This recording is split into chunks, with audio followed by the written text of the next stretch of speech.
Good afternoon. It is 2 p.m. Central on OrbitCon. We are coming up toward the end of our convention, but we still have a few more panels left. The one that we are presently broadcasting is All the Little Things. I will be accepting Q&A at the-orbit.net. Click on the OrbitCon banner and scroll down to Sunday's 2 p.m. slot, All the Little Things. Click on that, and any questions that you add there, I will relay to the participants. With that, take it away, Nicole. Hello. So I got an idea to do this panel when I realized that the type of activism I was doing and preferred to do were just these little piddly jobs of, I don't know, this over here, like physically moving tables, and this over here of, you know, posting a tweet, and these, I didn't have time for more. So I wanted to talk about how we can make sure those people know what needs to be done, those of us that like to do these little things, and also kind of make it so that we can, I guess, network with each other, like who wants to do what, how do we get in touch with you, that sort of thing. So I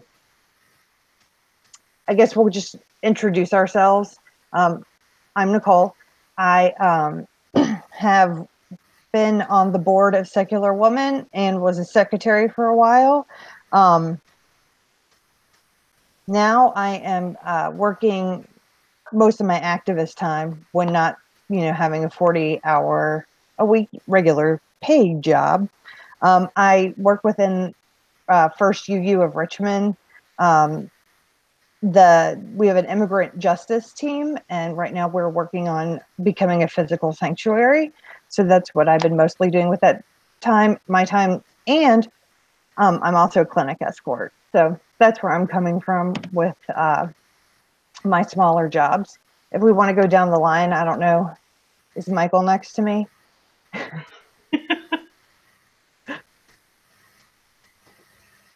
think yes. If I am, it looks like I am. At least, yeah. Anyhow, well, good afternoon.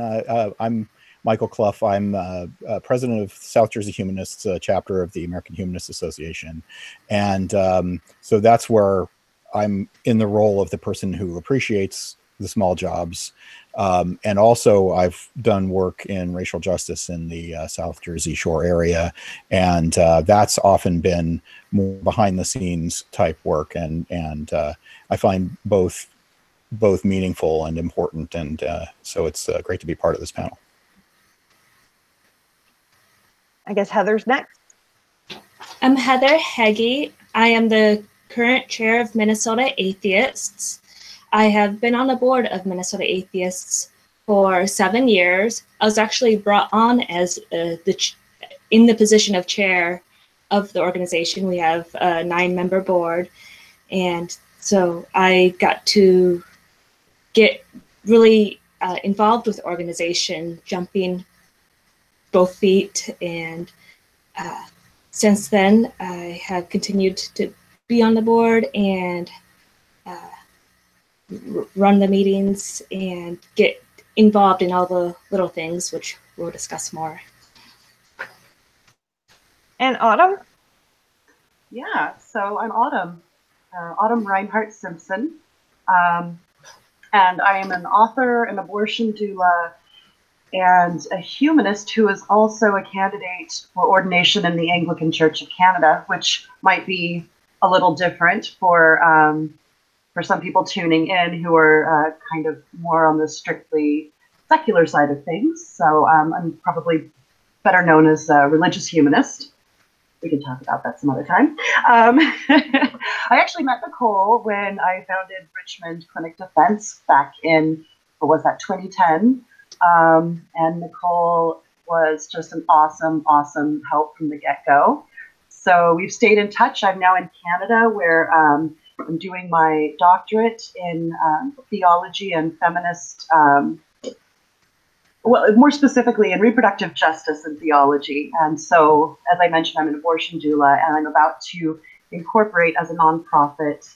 And I'm basically getting together other clergy who are fighting for reproductive justice to have more of a voice here locally as well as in Canada. And so as such, I'm kind of a one-woman thing at the moment, except for once we incorporate, I've got some people behind that. But that means that basically I do the big things and the small things.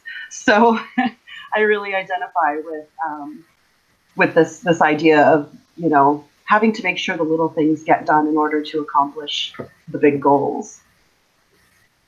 All right, thank you. I guess first we could talk about what are some of the little behind the scenes jobs that each of us individually enjoy. What have we found is what drives us to keep doing these little things that sometimes go unnoticed. I'll go ahead and start. Let's see. One of the things that I did as secretary for Secular Woman is when we had board meetings, I took minutes. And I know that taking minutes sounds like completely boring or whatever, but in learning how to do that, people who are firing off idea after idea after idea, which my brain doesn't do very well, I could compliment them by making sure I got down their ideas so we could, later discuss them. So that's one thing. Another thing that I've done within the sanctuary movement is facilitated very small workshops. So where I'm uncomfortable talking in front of a crowd, I'm not as bad with just a tiny room full of 5 to 10 people. So I did that quite often. When we were working to become a sanctuary, we got in groups within the congregation. And all I had to do was, just facilitate a conversation between congregants and, take notes on what they were saying. So again, it's kind of, that seems like something I'm kind of drawn to, is I guess because I'm more of an observational person. That's one of the things. Also, just doing small things like in meetings, that's in a big enough place where a microphone is necessary, being like a mic runner for Q&As and stuff like that. I've done that a few times. One thing I got involved with local politics this year was doing postcard campaigns, because they're trying to move to handwritten postcards. So that was another small thing that I was like, I like mail. Mail's fun still. It's charming and old school. So I did postcards. And those are just a few of the little things I've done. If somebody else wants to talk about some of their smaller jobs that they enjoy.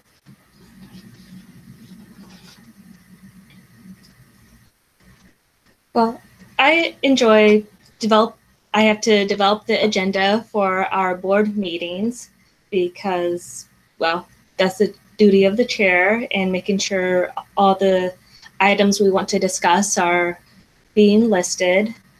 I do a lot in making sure we have room reservations for our board meetings as well as our monthly public meetings, and promoting the events. I try to delegate the creation of the summary of what the featured speaker is going to be about, and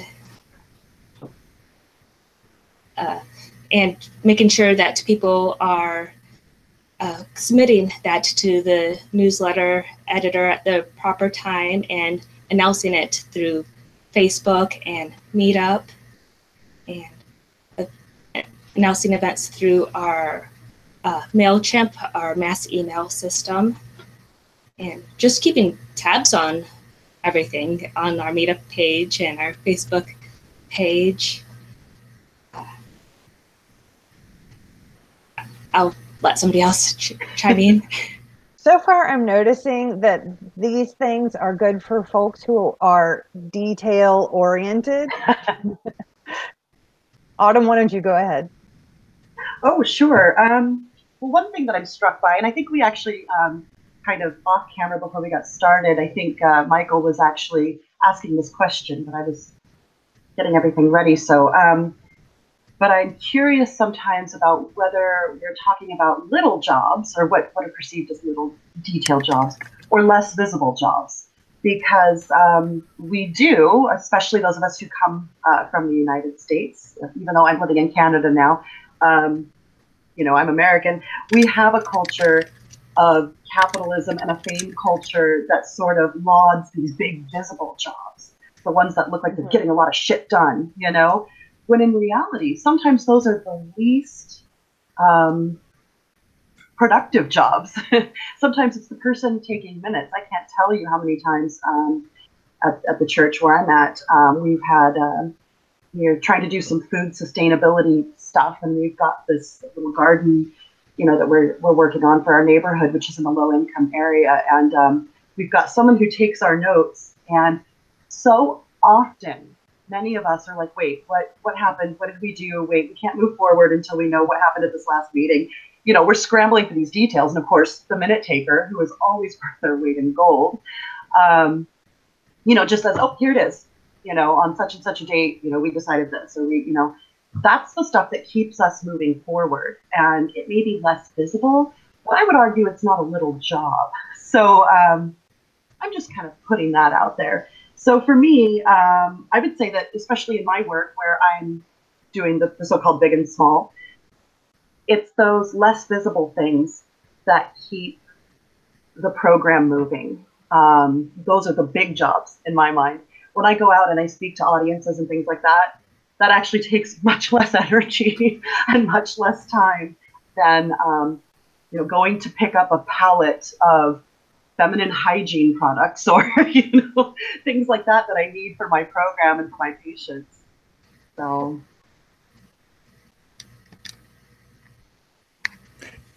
Well, yeah, I could say that definitely a note taker is worth millions, especially a good one. You know, if you're up there leading a meeting, it's really hard to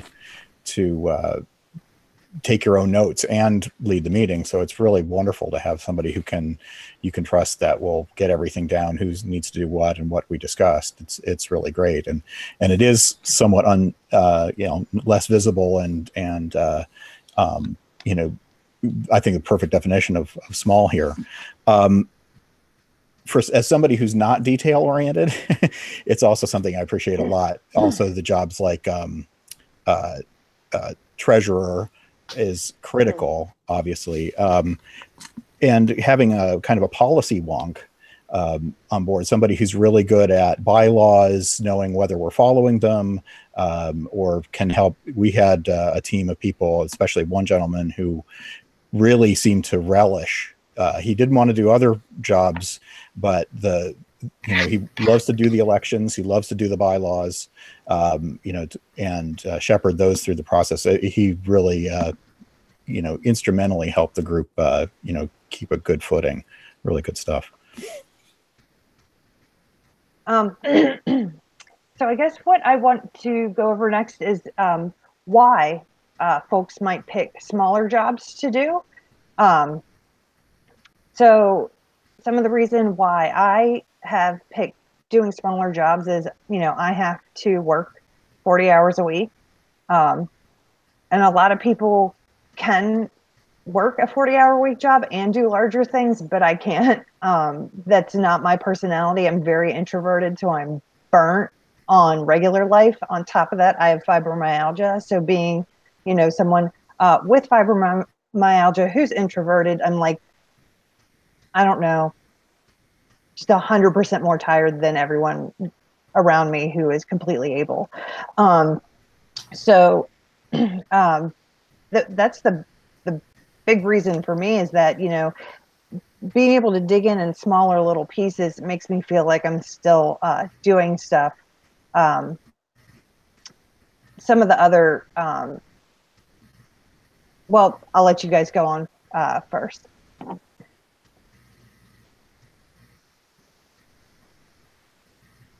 Well, Heather, do you want to start? Oh, I'm sorry.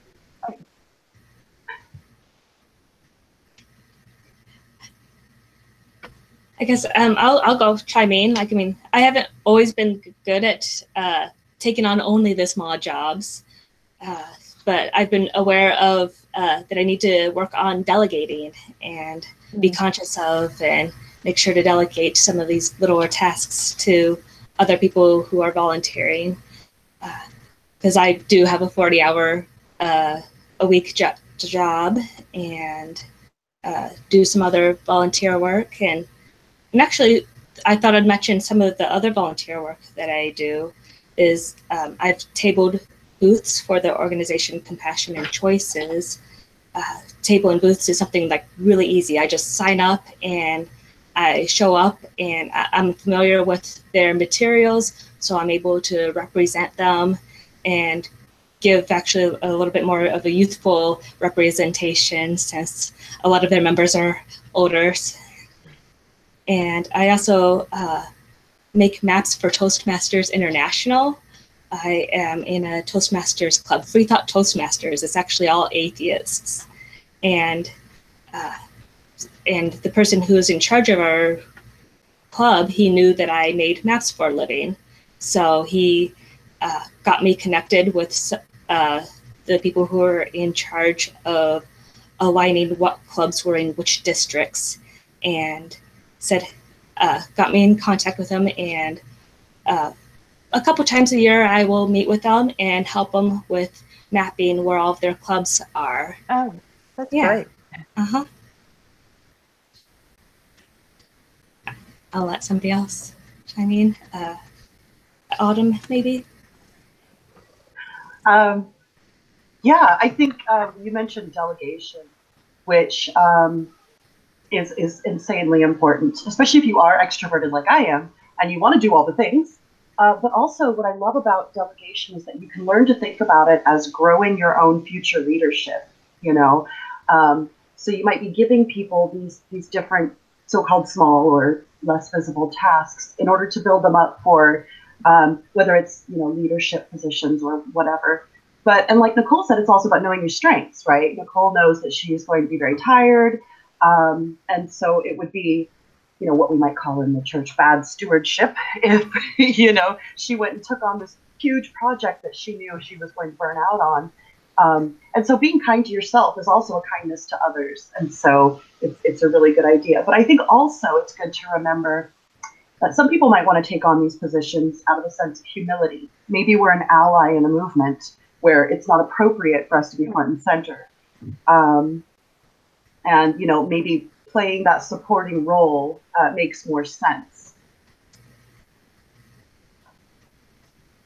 Yeah, I definitely agree with that, especially as a white male like me working in racial justice organizations, that that's it's actually a very important role to play is kind of humbling yourself and paying attention to what support is needed, rather than like if you're used to being the extrovert like I am, running out and saying, okay, this needs to be done, I'll do it, or here, maybe you should do this. And it's good to scale back. Another thing about delegation, and this is something that I have a particularly hard time with, is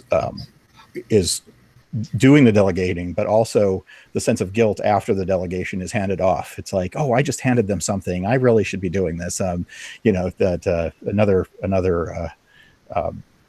quality, another aspect of delegation that you don't think about until afterwards. But one other thing that I just wanted to bring up too is I know some people may have to pick the lesser visible jobs or on the front lines, protesting type of action, just because there's legitimate risk for them. People of color are going to be more at risk of being arrested if they are on the front lines of a protest or rally. And, same goes for, disabled folks who may have mobility issues, you know, there are health risks involved if they're on, you know, and bless those of them who still continue to do that work. But I know some people can't take that risk. And so they're going to want to still be involved. And, you know, the things that we do need to delegate, you know, there are going to be people there that want to help and don't know where to start to get to be able to help. And if you delegate, maybe they can find what they're good at there.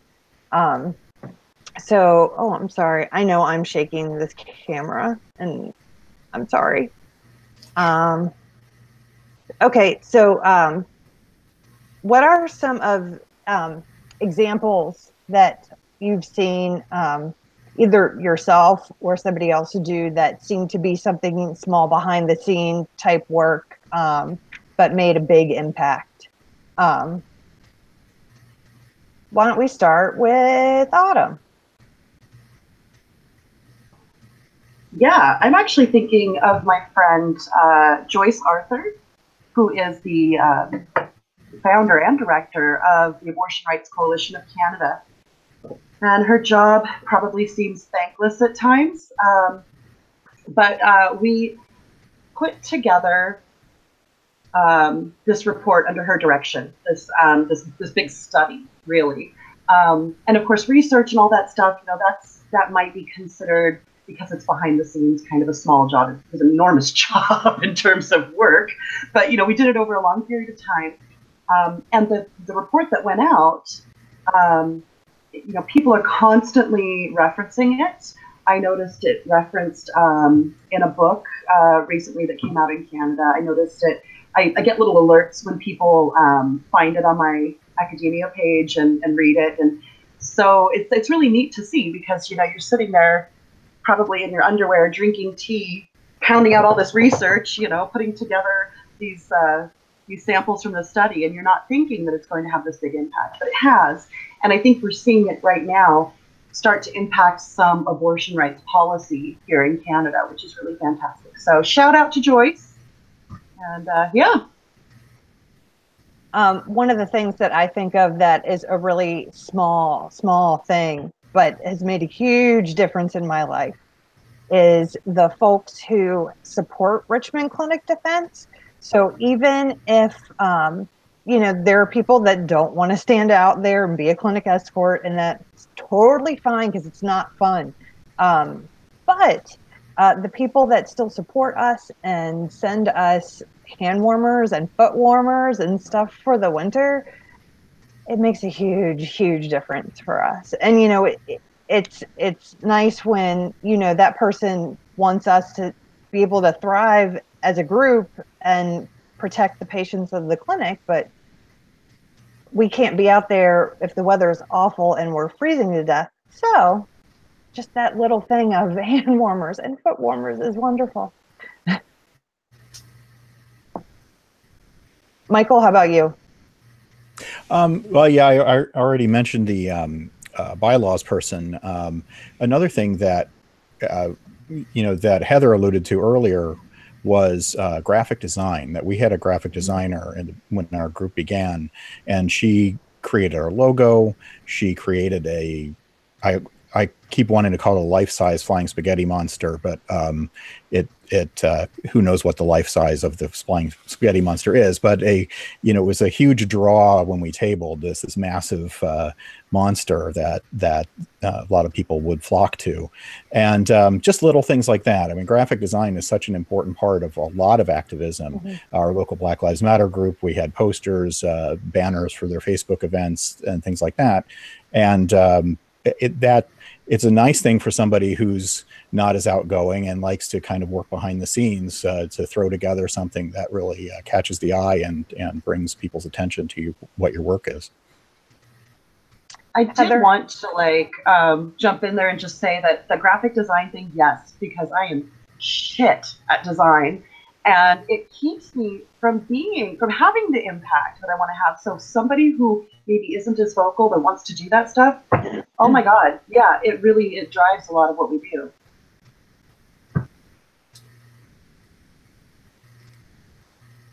Heather, did you have anything to Yeah. add? One event that I was thinking of is our Day of Reason event at the state capitol, where we invite all of our local representatives and senators here in Minnesota to come and address us, the secular contingent of Minnesota, and just asking your your representative to go to that event can be really important. I was lucky that our current representative for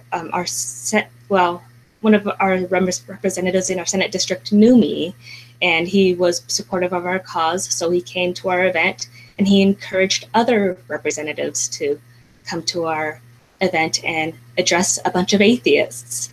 And he was just so surprised that there was no backlash for that, and that's how he was able to get others to get involved in that.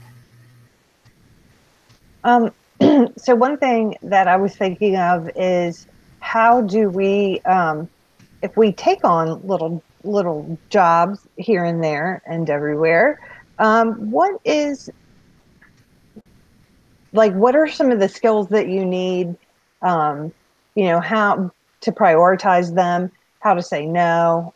Do you all have any advice on that sort of thing? Autumn's smiling. I'm going to let her answer. I don't know that I have advice for how to get there, but I can say that boundaries are huge in any work, whether you're doing big jobs or small jobs.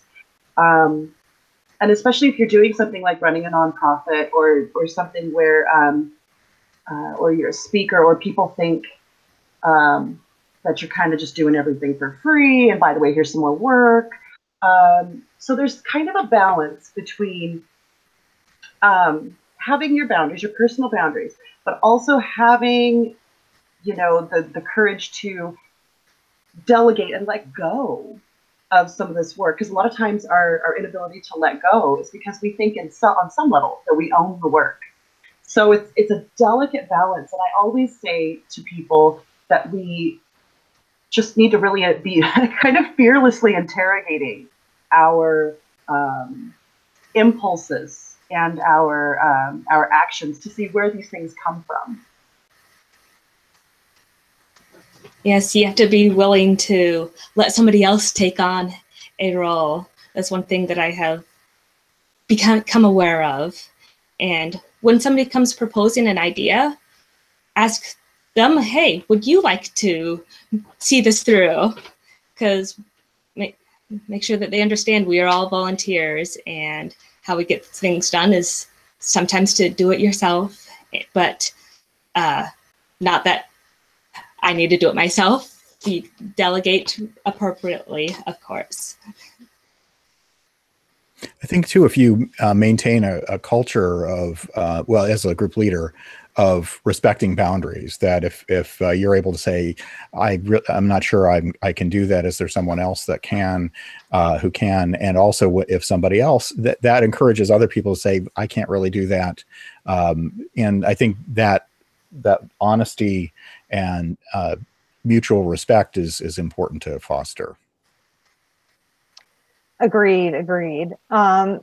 So can you all think of any types of these small jobs, behind the scenes jobs, that sort of thing, that we haven't talked about yet, that you just want to kind of throw out there, whether you do them or not, whether it's ones that people have done for you or just that you know of? Go ahead, Heather, go ahead. Yeah, I wrote down a few. Contributing to our newsletter. To have a nice full newsletter, we always need quality articles. So just send an article into our newsletter.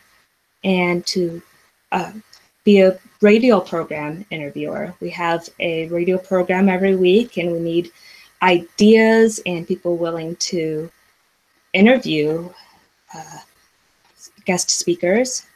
Of course, tabling at events, being the representative for our organization, getting people interested in joining and becoming involved. Flip side of that is entering in the names from the contact information that we collect at those events, because it doesn't get into the system on its own.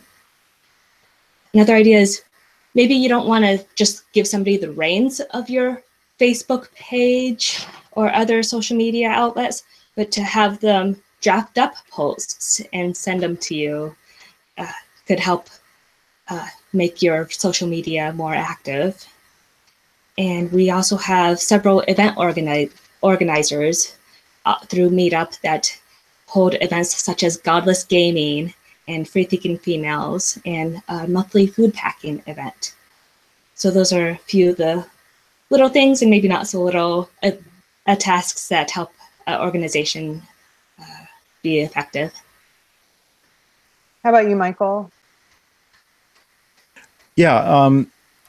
Well, somebody mentioned earlier running microphones, and doing AV is really, really important.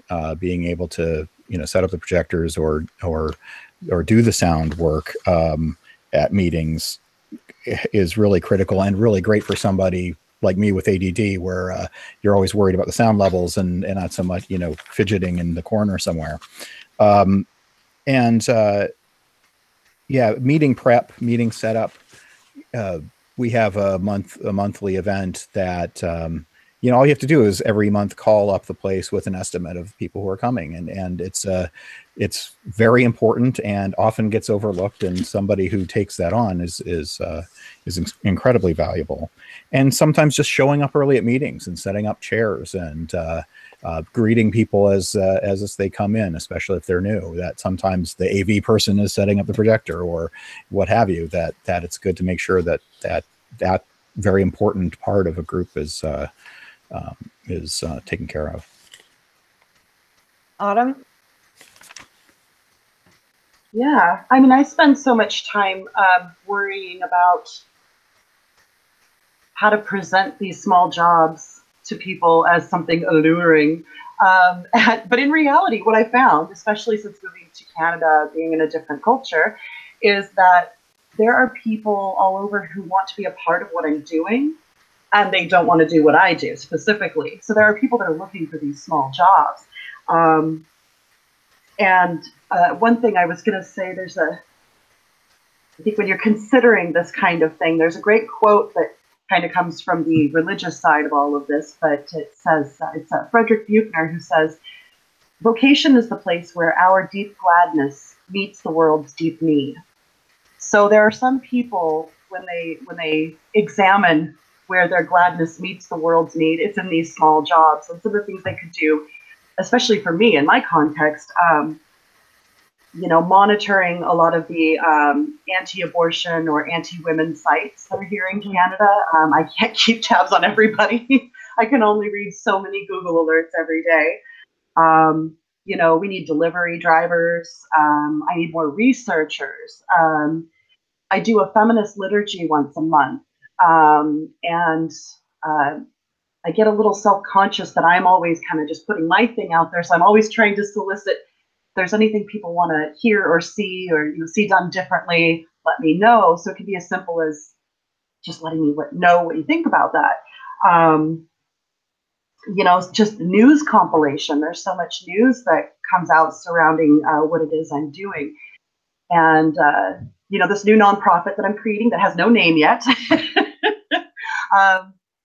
for people of faith or no faith, but people who either faith-wise or philosophically want to work for reproductive justice. There are 8,000 things, small tasks, even just coming to meetings and hearing people talk. These are all really, really helpful. To move on, you brought up something that kind of segues into the next thing, and that was you saying that how do I make these jobs sound alluring? So I guess I wanted to talk about how do those of us who want to do the small jobs find the people that have them for us to do, and vice versa? How do you find people when you want to delegate some of your stuff? one thing that I wanted to talk about is that I really like how the Central Virginia Sanctuary Network has what is called circles of protection. And so it's broken down into circles, and people sign up for the circles. So the circles are fundraising, transportation, communications, legal, outreach, hospitality, and resettling. So people that are involved in that organization can just sign up for a couple, whichever ones they're comfortable with. I'm in the hospitality circle. What happens then is when there's a need, when they need something, they shoot out an email. So everyone that signed up for that particular circle, something that they're good at, you know, the legal team is full of immigration lawyers, and you know, the transportation team is going to be a bunch of people that can, on a moment's notice, get in their car, go pick up somebody if they have to go to court or something of that nature. So you sign up for what you want to do, and a blast goes out to those groups when something available comes up. So that's one way I think that I'd like to see other organizations do. I think it's a great way to get people involved, and then a blast going out to what you're already interested in. You know, you've already confirmed, I'm interested in this type of work, because I see a lot of things that just say volunteer with us, and there's no you have no idea what is in store for you if you, and I don't blindly go into situations like that because I'm anxious. So that'd be one thing. Michael, do you want to talk a little bit about any other ideas you have there? Yeah, I mean, from the perspective of somebody, if I'm looking for something to do, and this has to do with something with my day job, you know, how people interact and use systems, is if you're going to a meeting, especially a small group that isn't together enough to have a list like that, you know, pre-specified roles, look for people who are struggling, look for people who are frazzled or trying to do something or do things at once, and then find that person later if possible, and say, do you need help with that, or is there anything else I can do? I know that's been something as a leader. I sometimes haven't realized that, oh man, I really was struggling with this, and I'm glad to have somebody volunteer to do it. Yeah, paying attention on both ends, that you know, knowing what's needed, and I guess is the first step before even delegating.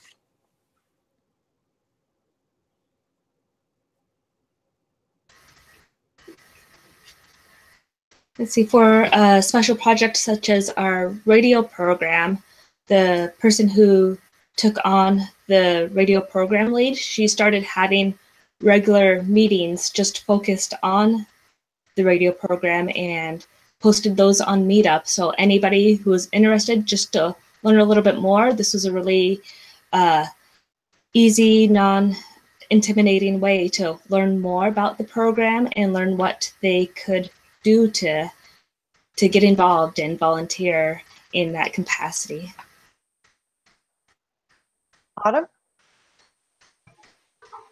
Yeah, thinking again back to your question about making things, I was going to say palatable, but hopefully we do something more than that. But getting people excited about these jobs. I think when I go out and I speak, I'm not just speaking to audiences about reproductive justice and things like that. I'm also, in a sense, I'm kind of an ambassador for my own cause and for getting more volunteers, because if you are really bloody fucking passionate, you tend to want to do whatever you need to do for, you know, the cause, so to speak. So if I go out there and I'm my usual gesticulating crazy kind of self, there are some people that are drawn to that. And, you know, I can speak to them and sort of get them excited about, you know, doing whatever needs to be done.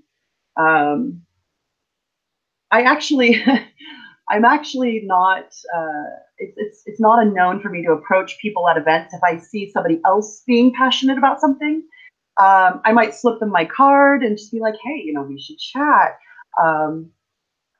Kind of getting people excited about sort of merging our causes or merging our ideas or even just projects. I'm working with a Mennonite church here locally, which is a very, very liberal peace church, to do a lot of work. I kind of met them in a kind of coincidental way, noticed they were passionate, kind of got together, and so for me, I try to be really proactive. I try to sort of notice that people have a talent or a capacity that sometimes I might lack, and then I seek them out.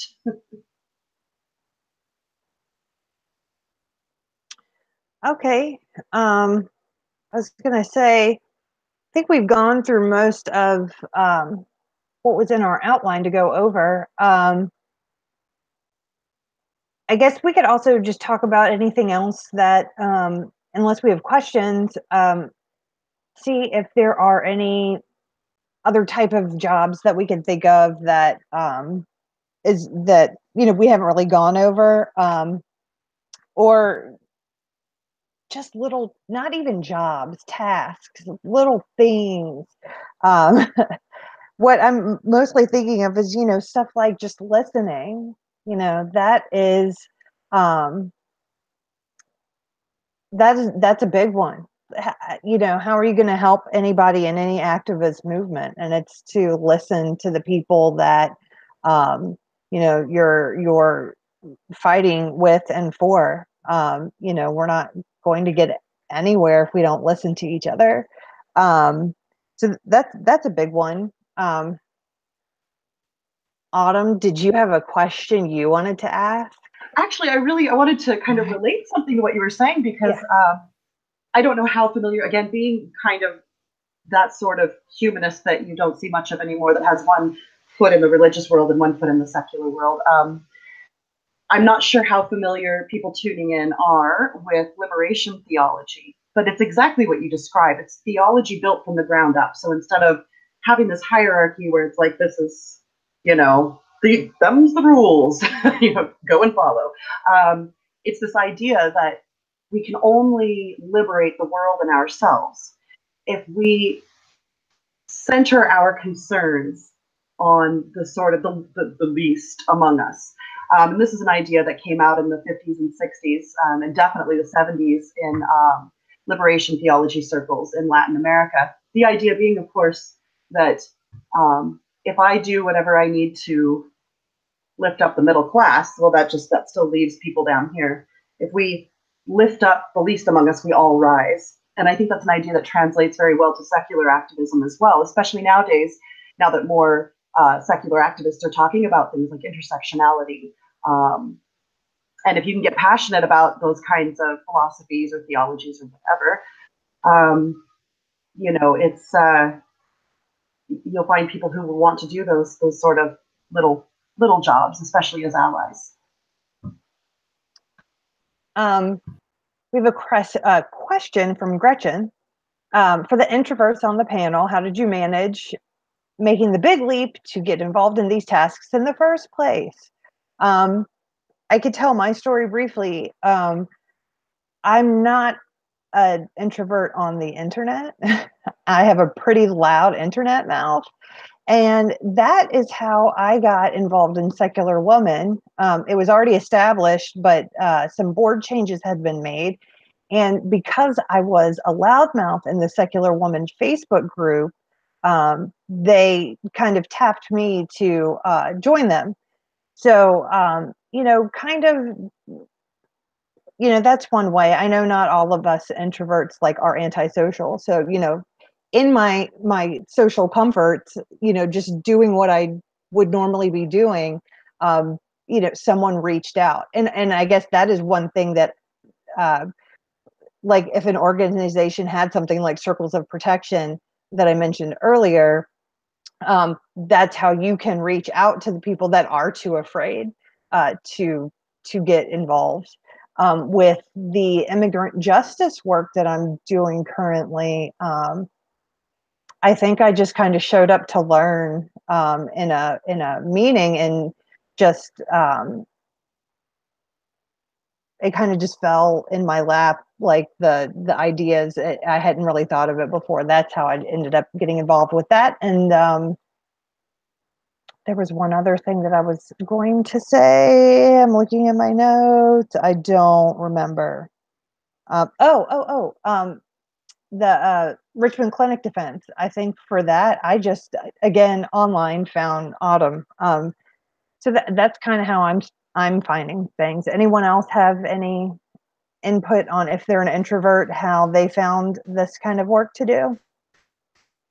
I am very much an introvert, and I got involved mainly because my philosophy is be the change that you want to see in the world. And with that being my philosophy, when I see there being a need, I am willing to step up and fulfill that need, because if we all have the idea that someone else will do it, nobody will do it. And I got involved with Minnesota Atheists just by attending and being willing to take on roles. And when I actually have something that I need to do, that I need to facilitate this meeting, I can do it. If I have an agenda, I am not quite as shy or intimidated. I can force myself to be a little bit more extroverted. Yeah, I did the same thing with the when I held cottage meetings for the UU congregation to see how they were feeling about becoming a physical sanctuary. And I had never done something like that before, and I was scared out of my mind. But after talking with a couple of folks who had done that and had gone through the process, I was able to kind of mimic that. And when I realized basically what I was doing is facilitating a conversation that I didn't even need to be a part of, that calmed me there a little bit, so it was, I guess, I just kind of slide in there when I think that it's not going to be too much to take on or take too much of energy or make me feel sick afterwards, or anything like that. Autumn, did you have more questions you'd like to ask? Or Michael, did you have any?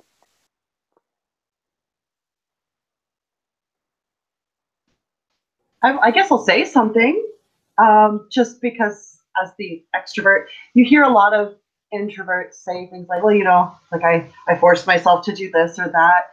And I always cringe a little bit just because I feel bad that in our culture, we tend to prize extroversion as though it's something we worked hard to get, and that somehow introverts should be trying harder to be like us, So I just want to put a shout out to my introvert friends, and just do you, because it's enough.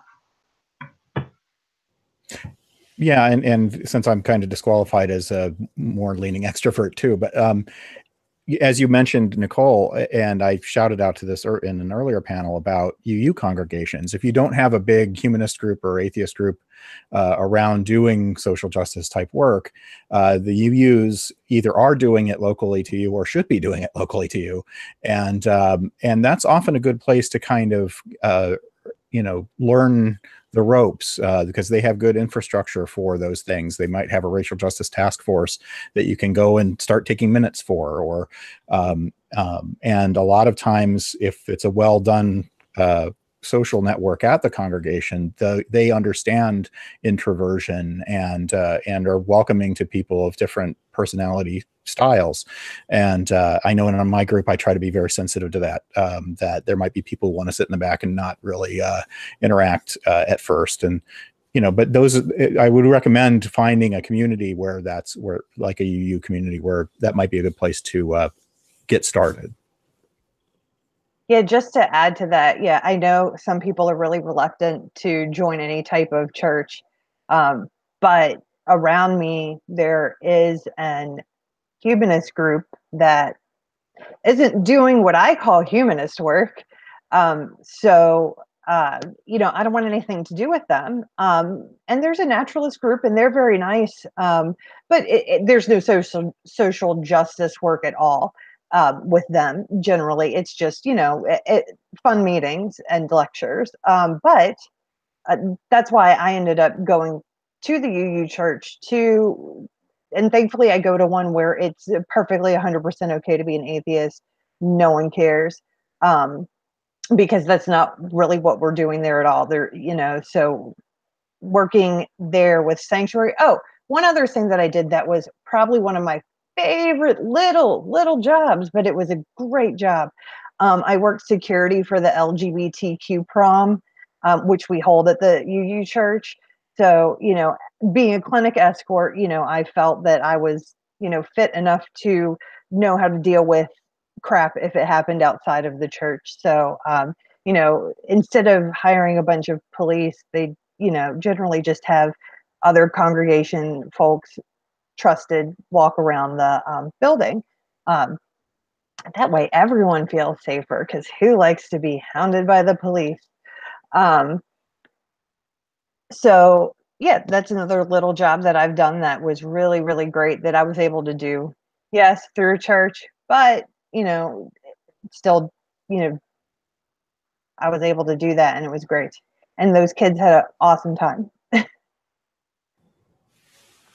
And you often don't have to go to the services. You can just take part in their activism. If you don't want to sit and sing hymns, that you don't have to. Yeah, that's true. And also, like, I mean, the UUs are very well known for being friendly to humanists and to atheists, but especially outside of America, but also within the US to some extent, most mainline churches are actually more open to it than I think a lot of people realize. Of course, I'm speaking a little bit about my own experience, but so in the Anglican Church of Canada, which in the US would be roughly the same as the Episcopalian Church, tons and tons of people there don't fit the sort of caricature that sometimes the atheist movement puts out there of a churchgoer.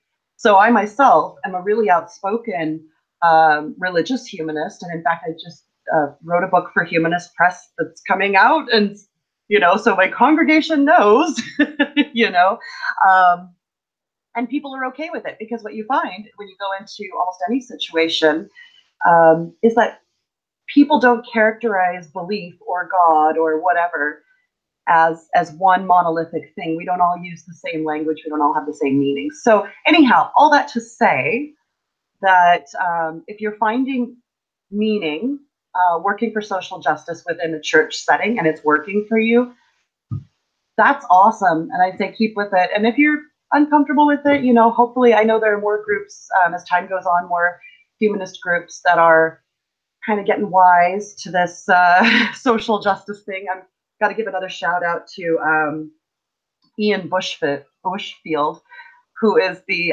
executive director of the BC Humanists here in Canada. They do extraordinary social justice work. You should totally look them up, maybe partner with them or something cool. So either way, you've got options, and you don't have to put yourself into some predetermined box to accomplish what you want to accomplish.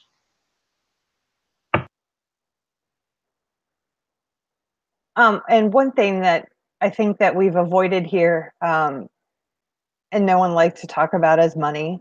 And money is always a small thing that you can give to help out.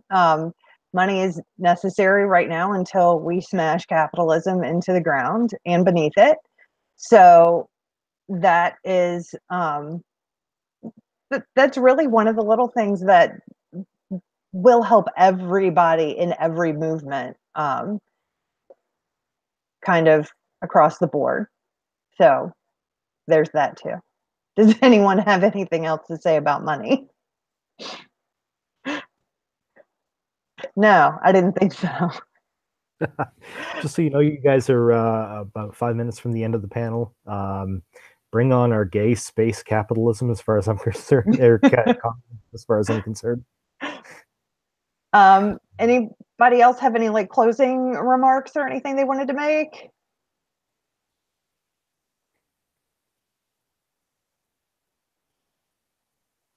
No, we're good. I think we're good. Yeah, so if you want to find me, I am Nicole Introvert on Twitter. That's probably the best place to reach me because it's public and everything. So yeah, I guess we can go down the line if you want to get a hold of us, how to. So Autumn, go ahead. Yeah, the best way to get hold of me is probably by email, but I'm not even going to try to spell that out for you here. So I'll just say go to my website, which is electriceelpond.com. And there you can read about what it is I'm doing, sign up for my newsletter, contact me directly, all that good stuff. Heather? All right. You can email me at chair@minnesotaatheists.org. If you spell it out Minnesota Atheists or do mnatheists.org, it'll both, I believe both of those will actually get to me. You can also follow Minnesota Atheists on Facebook, Instagram, and Twitter. And I'm Mike at southjerseyhumanists.com, and also we're on Facebook, and I go by a pseudonym on Twitter, so I probably won't say that. But if you find him, follow him because he's funny. Oh, thanks. I can add all of these to the description and to the post that is on the Orbit. I'm more than happy to add whatever you need. So send it to me in email, and I'll add everybody's everything, the links to everything. Thank you. The next panel is what even skeptics get wrong about science. If you want to watch, jump over to the-orbit.net and go to the OrbitCon banner, and from there go to the 3 o'clock slot. Thank you all for a great panel. Really appreciate you coming out. Thank you. Thanks.